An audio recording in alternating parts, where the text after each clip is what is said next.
बहन का प्यार। मुन्ना के स्कूल में फीस भरनी है, उसके लिए पैसे देते जाओ। और घर का राशन भी खत्म है, शाम को आते हुए याद से लेते आना, नहीं तो घर में चूल्हा नहीं जलेगा। सपना की इस मांग पर चिराग ने जेबें उल्टी करके दिखा दी। इसके सिवा उसके पास कोई दूसरा उत्तर नहीं था। माथे पर चिंता की शिकन के साथ सवेरे तो बड़ा भाई चिराग अपने काम पर निकल गया, लेकिन उस शाम उसने पूरे परिवार के सामने इस आर्थिक संकट को दूर करने के लिए एक प्रस्ताव रखा। क्यों न हम उस प्लाट को बेच दें जिसे पिताजी ने दुर्गा को शादी में देने के लिए खरीदा था। बेटी को दी हुई चीज वापस नहीं मांगते, पाप लगता है। दुर्गा का जन्म होते ही घर खुशियों से भर गया था, तभी तुम्हारे पिताजी ने यह तय कर लिया था कि ये प्लॉट दुर्गा का है, जो उसे उसकी शादी में दिया जाएगा। माँ ने अपना विरोध जताते हुए कहा। कौन सी बेटी? वो बेटी जो प्रेम विवाह कर घर की इज्जत को खाक में मिला गई और पिताजी की अंतिम यात्रा में भी शामिल नहीं हुई, चिराग ने व्यंग करते हुए कहा। मेरा मुंह मत खुलवा। यहाँ कौन नहीं जानता कि दुर्गा को उस दिन गली के मोड़ से ही लौटा दिया था तुम दोनों भाइयों ने, और उससे अपने पिता को आखिरी बार देखने का हक भी छीन लिया गया था। माँ ने बेटी का पक्ष लेते हुए कहा। माँ के इस वार से दोनों बेटे चुप हो गए। ना बड़ा बेटा कुछ बोल पाया, ना छोटे बेटे के मुंह से कोई शब्द फूटा। थोड़ी देर की शांति के बाद छोटा भाई किशोर बोला, प्लॉट बेच तो देंगे, पर क्या दुर्गा कागजात पर दस्तखत करेगी? मुझे नहीं लगता वो हमारा भला सोच भी सकती है। आखिर है तो औरत जात, पुरुषों की परिस्थिति कैसे समझ पाएगी? काफ़ी वाद विवाद और सोच विचार के बाद सब इस बात पर सहमत हुए और पड़ोस में रहने वाली दुर्गा की सहेली को बोलकर दुर्गा को घर आने का आमंत्रण भिजवा दिया। अगले दिन सुबह सुबह दुर्गा अपने पति को साथ लेकर अपने घर पहुंच गई। बाहर गली में खेल रहे बड़े भाई के बच्चों की बुआ आ गई की आवाज़ सुन घर वाले सचेत हो गए। दोनों भाइयों के मन में द्वेष और नफरत तो थी ही, साथ ही ये दुविधा भी थी कि उसको कैसे घर में आने के लिए कहेंगे। लेकिन ज़रूरत के वक्त गधे को भी बाप बनाना पड़ता है। उसी कहावत के हिसाब से दोनों भाई बहन से बात करने के लिए तैयार हो गए।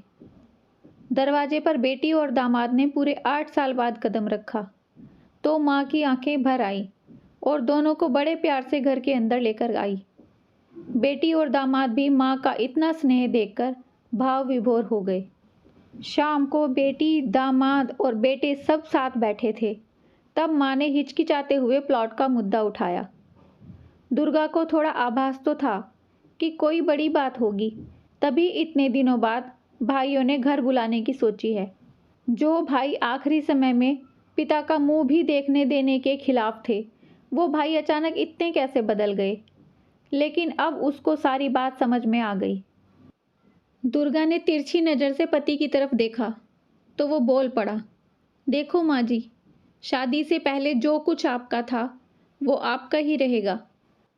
उस पर मेरा या दुर्गा का कोई हक न था, न है, ना ही भविष्य में हम मांगेंगे। इसलिए आप निश्चिंत होकर उस प्लाट के साथ जो करना चाहते हैं कर सकते हैं। आप जहाँ कहेंगे दुर्गा वहाँ साइन कर देगी। सुबह से अपने जीजा से नज़र चुरा रहे दोनों भाइयों ने अपने जीजा को नज़र भर देखा। दोनों भाइयों ने तय किया सुबह प्लॉट के कागजात पर बहन के दस्तखत लेकर काम खत्म कर देंगे। सब इस बातचीत को खत्म कर उठ ही रहे थे कि टीवी पर अनाउंसमेंट हुआ कि आने वाले 21 दिनों तक देश में लॉकडाउन लगाया जा रहा है। दुर्गा के पति ने फ़ोन पर किसी से बात की वापस जाने के बारे में। फ़ोन कट जाने के बाद कहा, अब हम क्या करेंगे दुर्गा? कल की बस भी रद्द हो गई है और 21 दिनों तक कोई बस नहीं है। हम तो फंस गए। इस खबर से दोनों भाई बहुत निराश हो गए, क्योंकि एक तो उनकी आमदनी कम थी और 2 लोगों का खाने पीने का बोझा बढ़ गया था। लेकिन माँ अंदर ही अंदर खुश थी, क्योंकि इतने वर्षों बाद वापस लौटी बेटी इसी बहाने कुछ दिन आराम से उसके साथ रह पाएगी। दोनों भाई सब्जी और फल का छोटा मोटा काम किया करते थे। कुछ दिनों में ही लॉकडाउन और कोरोना वायरस के चलते लोगों ने उनसे सब्जियां और फल खरीदने बंद कर दिए। पहले से खराब उनकी आर्थिक स्थिति और ज़्यादा खराब होने लगी और वह मन ही मन दुर्गा के कदमों को अशुभ मानने लगे। बहन और जीजा से उनकी यह हालत छुपी न थी।